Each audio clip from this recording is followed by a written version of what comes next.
श्री कृष्ण दोस्तों। श्री कृष्ण भगवान एक बार द्वारका में रानी सत्यभामा के साथ सिंहासन पर विराजमान थे। निकट ही गरुड़ और सुदर्शन चक्र भी बैठे हुए थे। तीनों के चेहरे पर दिव्य तेज झलक रही थी। बातों ही बातों में रानी सत्यभामा ने श्री कृष्ण से पूछा कि हे प्रभु, आपने त्रेता युग में राम के रूप में अवतार लिया था। सीता आपकी पत्नी थी, क्या वे मुझसे भी ज्यादा सुंदर थी? द्वारकाधीश समझ गए थे कि सत्यभामा को अपने रूप का अभिमान हो गया है। तभी गरुड़ ने कहा, भगवान, क्या दुनिया में मुझसे भी ज्यादा तेज गति से कोई उड़ सकता है? इधर सुदर्शन चक्र से भी रहा नहीं गया और वे भी कह उठे कि हे भगवान, मैंने बड़े बड़े युद्धों में आपको विजय दिलवाई है, क्या संसार में मुझसे भी शक्तिशाली कोई है? भगवान मन ही मन मुस्कुरा रहे थे। वे जान रहे थे इन तीनों भक्तों को अहंकार हो गया है और इनका अहंकार नष्ट करने का समय भी आ गया है। हम उम्मीद करते हैं कि आपको यहाँ दी गई जानकारी पसंद आ रही होगी। कहानी में आगे बढ़ने से पहले हम आपको कुछ बताना चाहते हैं।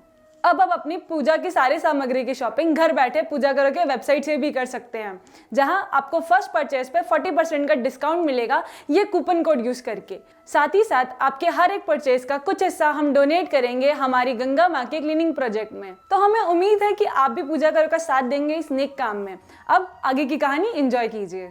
ऐसा सोचकर उन्होंने गरुड़ से कहा कि हे गरुड़, तुम हनुमान के पास जाओ और कहना कि भगवान राम और माता सीता उनकी प्रतीक्षा कर रहे हैं।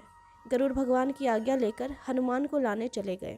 इधर श्री कृष्ण ने सत्यभामा से कहा कि देवी, आप सीता के रूप में तैयार हो जाएं, और स्वयं द्वारकाधीश ने राम का रूप धारण कर लिया। मधुसूदन ने सुदर्शन चक्र को आज्ञा देते हुए कहा कि तुम महल के प्रवेश द्वार पर पहरा दो और ध्यान रहे कि मेरी आज्ञा के बिना महल में कोई प्रवेश ना करे। भगवान की आज्ञा पाकर चक्र महल के प्रवेश द्वार पर तैनात हो गए। गरुड़ ने हनुमान के पास पहुंचकर कहा कि हे वानर श्रेष्ठ, भगवान राम माता सीता के साथ द्वारका में आपसे मिलने की प्रतीक्षा कर रहे हैं। आप मेरे साथ चले, मैं आपको अपनी पीठ पर बैठाकर शीघ्र ही वहां ले जाऊंगा। हनुमान ने विनय पूर्वक गरुड़ से कहा, आप चलिए, मैं आता हूँ। गरुड़ ने सोचा, पता नहीं यह बूढ़ा वानर कब पहुँचेगा। खैर, मैं भगवान के पास चलता हूँ। यह सोचकर गरुड़ शीघ्रता से द्वारका की ओर उड़े। पर यह क्या, महल में पहुंचकर गरुड़ देखते हैं कि हनुमान तो उनसे पहले ही महल में प्रभु के सामने बैठे हैं।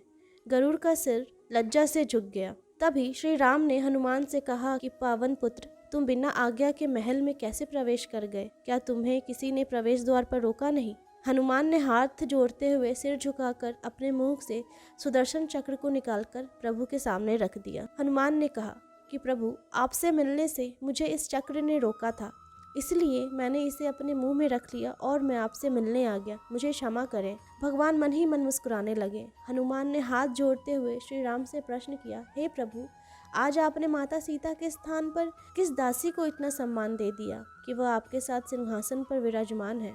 अब रानी सत्यभामा का अहंकार भंग होने की बारी थी। उन्हें सुंदरता का अहंकार था जो पल भर में चूर हो गया था। रानी सत्यभामा, सुदर्शन चक्र व गरुड़ जी तीनों का गर्व चूर चूर हो गया था। वे भगवान की लीला समझ गए थे। तीनों की आंखों से आंसू बहने लगे और वे भगवान के चरणों में झुक गए। अद्भुत लीला है प्रभु की। अपने भक्तों के अहंकार को अपने भक्त द्वारा ही दूर किया उन्होंने। इस कहानी का सार यह है, जीवन में कभी भी अहंकार नहीं करना चाहिए। जरूरी नहीं कि आज जो आपके पास है वह कल भी होगा। अपने अंदर जरा सा भी अहंकार आने लगे तो स्वयं ठाकुर जी हमसे दूर हो जाते हैं। ठाकुर जी को निस्वार्थ भक्तों की ज़रूरत है, अहंकारी की नहीं। आशा करती हूँ कि आपको यह कहानी रोचक लगी होगी।